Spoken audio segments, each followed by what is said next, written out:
Good day mga ka-idol! Update tayo sa PBA. Ayon nga sa isang ulat, ang Barangay Ginebra San Miguel, ang wingman nitong si Bon Pesumal, ay anytime malaki ang posibilidad na maiti-trade na ito. Kamakailan nga nakuha ito ng Barangay Ginebra San Miguel via 3-team trade na kung saan galing nga ito sa San Miguel, ginamit lang ang Northport Batang Pier na condit team nila para makuha itong si Bon Pesumal. Alam naman natin ang kakayahan na meron si Bon Pesumal. Isa itong streak shooter, kaya ito kinuha ni Coach Tim Cone nang sa ganon mayroon silang streak shooter na kung saan badly needed nga ng isang kupunan na Barangay Ginebra San Miguel. Kung kayo ay galing sa Alaska Milkmen na fans, ay alam nyo kung sino ang mga streak shooter ng nasabing kupunan. Isa na nga dito si Ruel Gomez. Kaya naman ito ang tinitingnan ngayon ni Coach Tim ko na magiging Ruel Gomez ng Barangay Ginebra San Miguel. Pero mukhang bigo ang Barangay Ginebra San Miguel sa ipinapakitang performance ni Bon Pesumal. Binibigyan nila ito ng pagkakataon at minuto pero hindi suklian ni Bon Pesumal. Kaya naman, isa sa mga posibleng maging destinasyon ni Bon Pesumal ay ang Blackwater Bossing. At ang magiging kapalit ng Blackwater Bossing para kay Bon Pesumal ay itong si Joshua Turalba. Si Joshua Turalba ay tapos na ang kontrata neto sa Blackwater Bossing at hindi na nga nag-extend. Pagkos ay lumipat ito sa Sono Gunners sa Korean Basketball League, pero hindi ito nagtagal doon dahil nagkaroon ito ng injury. Kaya naman ngayon sa update kay Joshua Turalba, nasa Pilipinas ito at pumirma sa MPBL sa koponan ng Manila Sampaloc na kung saan makakasama nga niya si Greg Slaughter. Pero ayon sa isang ulat ay nililigawan nga ito ng Barangay Ginebra San Miguel para maglaro sa kanilang kupunan para sa paparating na Governors Cup.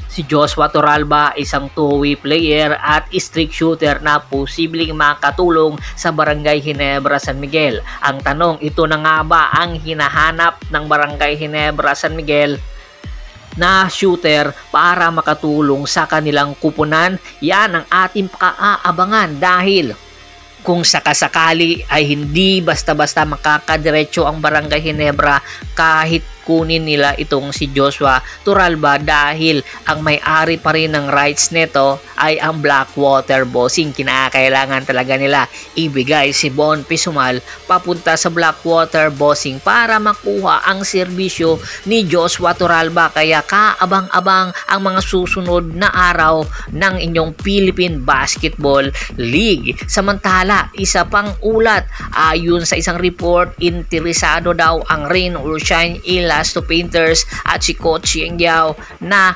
kunin itong si Kobe Paras. Ayon nga sa isang ulat, kinakausap daw ni Coach Yeng Yao ang spin editor na si Duduk Katakotan na kung pwede bang makumpirma na papasok ba itong si Kobe para sa paparating na Philippine Annual Rookie Draft. Kay kung sakasakali man ay malaki ang tsansa na baka mabigyan ng pagkakataon na makuha ito ng Rain or Shine Elasto Painters dahil nga isa itong big man na merong high flying ability at shot blocking ability, outside shooting ability. Ayon nga sa ulat, kung sakasakali man mabibigyan ng pagkakataon ay tiyak mapapa-improve ito ni Coach Yeng Yao dahil sa paparating na Annual Rookie Draft, dalawa ang pick ng Rain or Shine sa paparating na Annual Rookie Draft sa first round. Ang number 7 at number 8 pick pagmamay-ari ng Rain or Shine Elasto Painters.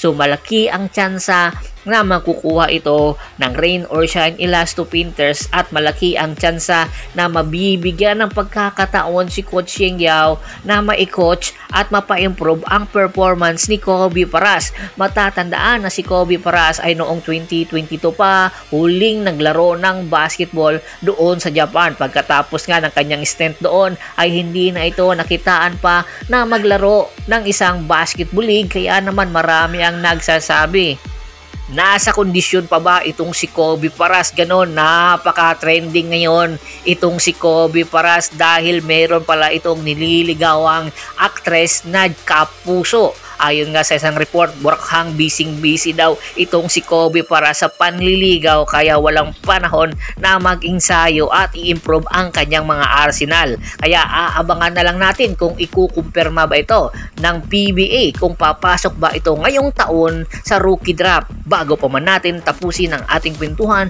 shout out muna tayo sa ating mga solid na followers na laging sumusuporta sa atin. Kay Kagawad Kat sa Kinudukusin ng Hagonoy, Bulacan, Ronald Bersobidad, Adrian Dulay at sa Dulay Family, Anthony Laquialon at sa Laquialon Family, Yornel Belches, Junel Alicante at si Mr. Ricky Lanza ng Ricky Rider TV ng Tansa, Cavite. Marami pong salamat sa walang sawa niyong pagsuporta. Pakibisita rin po ng Facebook fanpage ko na Pulgoso. Doon na po natin i-upload starting July 1 ang atin mga story. Hanggang sa muling kwentuhan, maraming salamat po.